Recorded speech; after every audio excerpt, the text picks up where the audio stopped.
اچانک انسان کا دل کسی چیز پہ آ جاتا ہے، یہ انسانی فطرت ہے، تو اس پہ پکڑ نہیں ہے۔ صوفیہ کہتے ہیں کہ تمہارا دل اتنا صاف ہو کہ تمہارے دل میں یہ بات بھی نہ آئے، غنا تمہیں نصیب ہو جائے، لیکن اس کے باوجود ہم بشر ہیں، کمزور ہیں، تو کسی شخص کے پاس کوئی چیز دیکھی اور للچا گیا دل اس کی طرف، اور پھر اس کو حاصل کرنے کے لیے کوشش میں، تردد میں لگ گیا۔ دل میں خیال بھی آتے ہیں، وسوسے بھی آتے ہیں، اور ایسی ایسی خواہشات جنم لیتی ہیں کہ انسان خود اپنے پہ ہنستا ہے، لیکن ایسی خواہشات جس کی اتباع میں چل پڑا، جس کی خواہش میں چل پڑا، تو یہ ہلاک کر دینے والی چیز ہے۔ آرزو کا پیدا ہو جانا، حتیٰ کہ آرزو تو آرزو رہی، وسوسے کے پیدا ہو جانے پر بھی پکڑ نہیں ہے اگر اس کی اتباع نہ کی جائے۔ صحابہ نے حضور سے عرض کیا، حضور ہمیں ایسے وسوسے آتے ہیں کہ اگر ہم بیان کر دیں تو قتل کر دیے جائیں۔ اتنا غلیظ خیال بعض اوقات انسان کے دل کی تختی پہ آتا ہے، دماغ کی سکرین پہ ابھرتا ہے۔ تو فرمایا کہ تم کیا کرتے ہو؟ تو انہوں نے کہا کہ ہم اس کو جھٹکنے کی کوشش کرتے ہیں، جب اس طرح کا کوئی خیال آتا ہے تو بندہ اس کو جھٹکتا ہے، دور کرتا ہے، اور بندہ خوف زدہ ہوتا ہے اور اللہ کی پناہ میں آتا ہے، اور اس کی ایک حالت ہوتی ہے۔ تو اس حالت کا انہوں نے ذکر کیا کہ ہم تو پھر یہ کرتے ہیں۔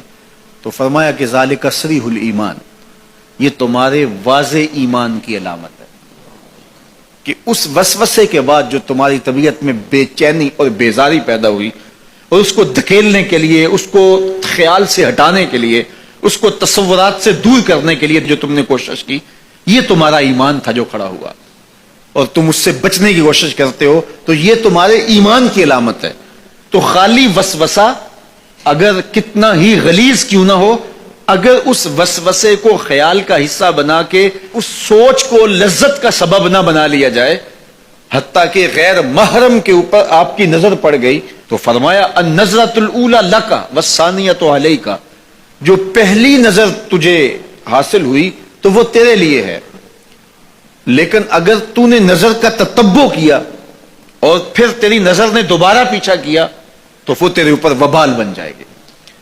تو خواہش کا، وسوسے کا، اور کسی ایسی چیز کا دل اور دماغ کی سکرین پہ ابھرنا اور خیال پیدا ہو جانا، یہ کوئی بات نہیں ہے۔ انسانی زندگی کے اندر کتنے ہزار خیالات جو ہے وہ انسان کے دماغ میں جو ہے وہ پیدا ہوتے ہیں، اور پیدا ہو کر کے مٹتے ہیں، پھر نئے پیدا ہوتے ہیں۔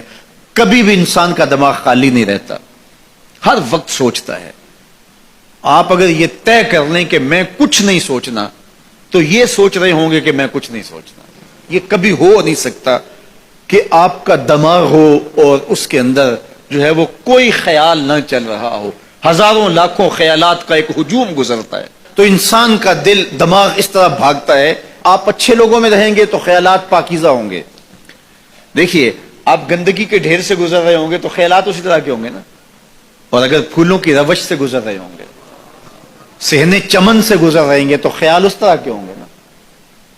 آپ جو ہے وہ کسی بازار سے گزر رہے ہوں گے تو خیال اس طرح کے ہوں گے، اور مدینے کی گلی سے گزر رہے ہوں گے تو پھر خیال اسی طرح کے ہوں گے نا۔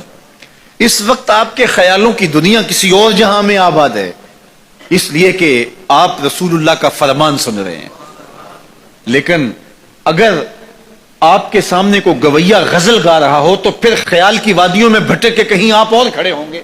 اب بات حضور کے فرامین کی ہو رہی ہے تو تصور پھر گنبد خضرا کے مکی کا ہی ہوگا نا، تصور تو پھر شہر حبیب کا ہی ہوگا۔ لیکن اگر آپ باتیں دوسری جانب کی کر رہے ہو تو تصور پھر ادھر جاتا ہے، اور اسی لیے ہمارے علماء نے کہا کہ گانے کی طرز پہ نعت نہیں پڑھنی چاہیے، اس لیے کہ گانے کی جو معروف طرز ہوگی، جب اس طرز پہ نعت پڑھی جائے گی تو سن آپ نعت رہے ہوں گے، طرز سے آپ کے دماغ اور آپ کے خیالات بھٹک کے کہیں اور چلے جائیں گے۔ اس لیے یہ گوارا ہی نہیں ہے کہ ذکر رسول اللہ کا اور خیال کہیں اور جا رہا ہو، خیال آوارہ ہو اور بھٹک رہا ہو۔ جب تذکرہ حضور کا ہو رہا ہو تو خیال بھی گنبد خضرا کے مکی کا ہی ہونا چاہیے۔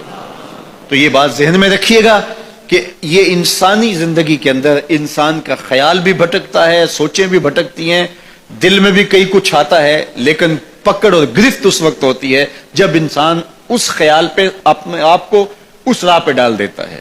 لالچ کا پیدا ہونا بھی شریعت میں ماخوذ نہیں ہے. وہ تمہارے لیے جو ہے وہ وبال تب بنے گی جب تم اس کی اتباع کرنے لگ جاؤ گے، اس خواہش کے پیچھے لگ جاؤ گے. اللہ کے محبوب علیہ السلام نے ارشاد فرمایا 4 چیزیں اگر کسی کو مل جائیں تو وہ اس کی خوش بختی سے ہیں. ان میں سے ایک الدار الواسع، کشادہ گھر. دوسرا وزوجۃ حسنہ، صالحہ، پاکیزہ، عفت مآب، نیک فرما بردار بیوی اس سے مراد ہوتی ہے. بیوی کا صالحہ ہونا، خوبصورت ہونا، نیک ہونا، فرما بردار اور مطیع ہونا، خاوند کے اوپر تحکم کا مزاج نہ رکھنے والی ہونا، خاوند کے مال میں اور اس کی آبرو میں خیانت کرنے والی نہ ہونا، یہ بیوی کی خوبیاں ہیں. ایک روایت میں آیا کہ جب تم اسے دیکھو تمہیں خوش کر دے، اور ایک روایت میں صالحہ بیوی کی تعریف یہ کی گئی جو دینی امور میں تمہاری مددگار ہو. تو جو تمہارے مال پر خیانت نہ کرے، تمہاری اولاد کی اچھی تربیت کرے، تمہاری فرما بردار اور مطیع ہو، تمہارے اوپر علو نہ چاہے، یعنی تمہارے اوپر تحکم نہ چاہے، اور تمہیں نیچا لگا کے رکھنے کی آرزو اس کے سینے میں نہ ہو، بلکہ وہ تمہیں سر بلند دیکھنا چاہتی ہو، اپنے پردے کی حفاظت کرنے والی ہو، اپنی آبرو کی حفاظت کرنے والی ہو، اور قانع ہو، شکر گزار ہو، تو ایسی بیوی کا نصیب ہو جانا حسنات دنیا سے ہے. آقا کریم نے ارشاد فرمایا الدنیا متاع وخیر متاعها المرأة الصالحہ. دنیا متاع ہے اور دنیا کا بہترین متاع اچھی نیک بیوی ہے. تو اگر اچھی صالحہ نیک بیوی نصیب ہو گئی تو یہ دنیا ہی جنت ہے، اور اگر بدکار ناشکر گزار بیوی ہے تو یہ دنیا ہی جہنم کا گڑھا بن جاتی ہے. اس لیے یہ اگر کسی کو نصیب ہے تو وہ اللہ کا شکر ادا کرے، اور یہ اللہ کی عنایت ہے کسی پر جو اللہ نے مقسوم کی ہے. تو یہ چھوٹی نعمت نہیں ہے، یہ بہت بڑی نعمت ہے. تیسری چیز ارشاد فرمائی المرکب الحنی، تیز رفتار نشیط گھوڑا. اور چوتھی چیز ارشاد فرمائی الجار الصالح، نیک ہمسایہ. تو کسی کو نیک ہمسایہ نصیب ہو، کشادہ گھر مل جائے، نیک صالح پاکیزہ مزاج خاتون نصیب ہو جائے، اور اپنی ضرورت کے لیے اچھی سواری مل جائے، تو وہ دنیا کی خوش نصیبی اور دنیا کی فیروز بختی سمیٹ چکا ہے. یہ 4 چیزیں ہماری زندگی کی خوش نصیبی میں سے ہیں. اگر کسی کے پاس یہ 4 چیزیں ہیں تو وہ اللہ کا شکر ادا کرے. اور یہ چیزیں جب انسان کو میسر آ جائیں تو وہ یکسوئی کے ساتھ عبادت بھی کر سکتا ہے، یکسوئی کے ساتھ صالح اور نیک اعمال بھی بچا لا سکتا ہے. تو یہاں ارشاد فرمایا کہ جب ہم کہتے ہیں اللہ ہمیں حسنات دنیا عطا فرما اور حسنات آخرت عطا فرما، اور آقا کریم علیہ السلام نے ارشاد فرمایا کسی شخص کے اسلام کا حسن یہ ہے کہ ہر بے مقصد کام کو چھوڑ دے، ہر قول، ہر عمل، ہر رویہ جو بے مقصد ہو اس کو ترک کر دینا چاہیے. تو بہت ساری ہماری ایسی باتیں ہیں کہ جو ہمارے مقصد کی نہیں ہیں، اور سویر سے لے کر شام تک ہم جتے ہوئے ہیں ان کاموں کے اندر. زندگی کا بوجھ کم ہو جائے گا اگر ہم بیہودہ گوئی سے،